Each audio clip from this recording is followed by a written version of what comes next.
Hey guys, so it's been a while since I've spoken to you. It's been, I think the last newsletter was the 1st of February, which is when my book came out. So, the book is 2. Here it is, in case you haven't seen it. It's The Gods of Love, and it's a fantastical female hero story. It's been described various different ways. I'm describing it as Sex and the City meets Clash of the Titans. It was described by someone else as Ally McBeal meets Percy Jackson. So I recommend you read it and then give me your own something meets something. See what we can come up with. So yeah, if you want to find out about it, if you go to Amazon, there are quite a few reviews on there, so you'll get a feel about if it's the kind of thing that you like. And if you have already read it, thank you. That means the world to me. If you've read it and reviewed it, thank you even more. That is amazing, because what that means is the more reviews you get on Amazon, the more visible your book becomes and more people can find it. So it really is a godsend. If you've read it and haven't reviewed it, but you fancy doing that, then that would be wonderful. Just bob over to Amazon. It doesn't have to be a polished review. It doesn't have to be like massively complimentary if you just about the book. Just put down whatever you thought about it. It's all useful for future readers to come and find out other people's opinions. So yeah, that's that. So what I'm going to do today is I'm going to pick from a list of questions from an interview that I did with a London events night called the Riff Raff. It's a brilliant event that goes on in Brixton every month, and it has 5 debut authors talking to a crowd of aspiring writers or writers. And I had a blast. It was absolutely brilliant. I did that in March. So I will put a link to the interview in text on the newsletter in case you're not a fan of video, you don't want to listen to me talking. But if you'd rather listen to the highlights of it here, then that's what we're going to do. So I'll just work through the questions. The first question was, describe the exact moment that you decided to write the book. So this is an easy one because I remember the exact moment, and it was, I just read The Screwtape Letters by C.S. Lewis, which is a book about an elder demon training his nephew through the process of tempting a human soul away from goodness to the path of evil. It's a really interesting book. It's really darkly funny.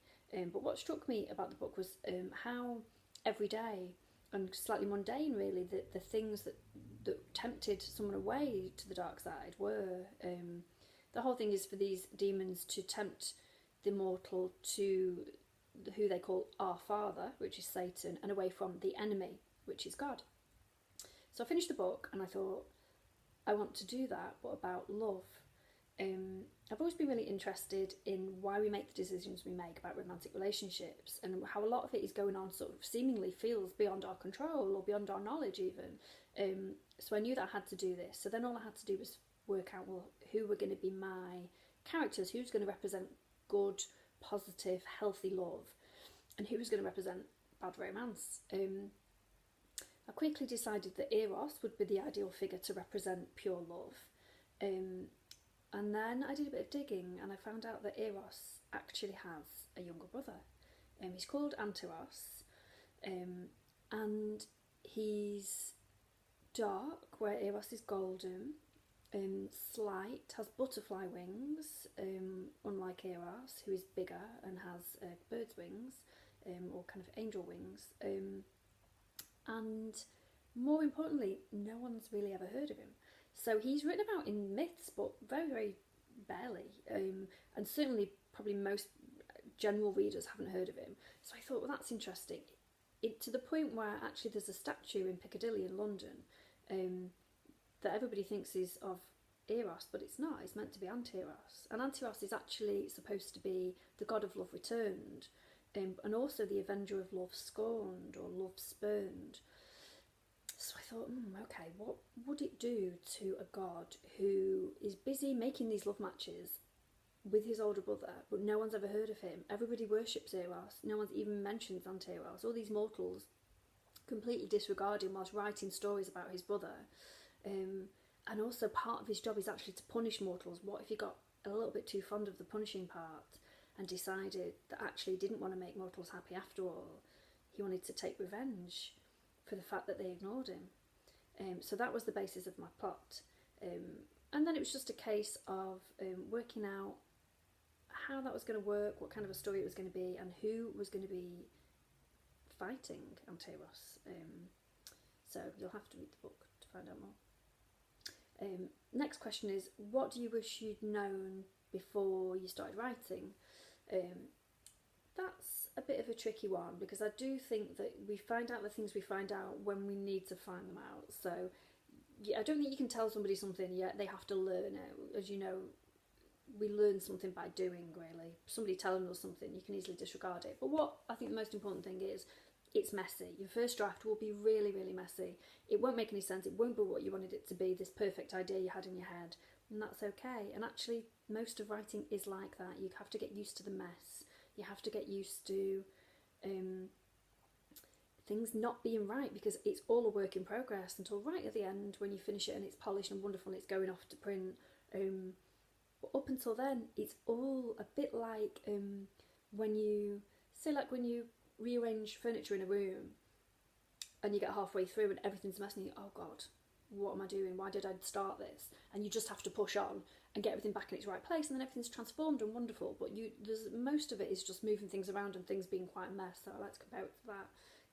So the best thing for a writer to do really would be to get in touch with that feeling and to know that that's completely normal and that all writers do that. That is what it's like for everybody. What's my go-to procrastination method? Well, aside from social media and the internet, which is obviously always a bit of a law, it's a bit like the water cooler where you're working but you're, oh, what's everyone talking about? Well, what do I do? But if I can manage to switch off the internet, which I do sometimes, or just focus, then my other procrastination method is that I constantly write and rewrite 3-act structure charts. Even though it's completely pointless, because most of the time I work out what I'm doing while I'm doing it, I still like the idea that I have some vague control over what I'm doing. I'm very much a pantser rather than a planner, in that I have to be in the story to find out what the story wants to be. I can start to plan once the first draft is over, but even then it might still go off in its own little tangents. But still, I write these 3-act structures. I mean, I love the 3-act structure, and I think that's really useful for writers. You can Google that and find out about that if you're a writer and you want to know more. But mainly, I would say I do it as a sort of soothing mechanism for myself, to make myself feel in control of something which you can't fundamentally control most of the time. The next question is, what are my favourite writing snacks? I feel quite virtuous here because I don't snack while I'm writing. I don't really have the urge to snack. What I do have the urge to do is consume huge amounts of coffee, but I think that's pretty much par for the course for most writers, really. So I like to have a big cup of coffee just as I start writing, and then I can cruise the caffeine as it's in my system all the way through, blast away for usually 3 or 4 hours I'll write for, and then I'll be done. So yeah, so that's my kind of go-to thing that I need. But I don't really snack, so yeah, so in that way I'm quite good, aren't I? The next question is, who inspires you to write? So this would have to be Stephen King. He's my favourite writer, hands down, and has been since I was a kid, really. And for many reasons, but some of them are, he's an amazing storyteller. He's in a completely original mind, but the biggest reason of all is that he uses these stories that are usually fantastical or horror stories to say something about what it means to be human. And I love that. I love that about fantasy. I love that myth and fantasy and horror can do that. It can tell you more about what your actual normal life is like and your actual emotions are and the struggles that we go through as humans in a story that isn't based in entirely in reality. I think there's a real power, and there is a power in that. And I'm a big fan of the late Joseph Campbell, the mythologist, and I love what he said, which he says, myth is the penultimate truth. And what he means by that is, we're never going to get to the truth. To the real truth, it's impossible to say. But myth can get us close to that. By, in a way, talking about something that's got nothing to do with our everyday lives, we can find out more about our everyday lives.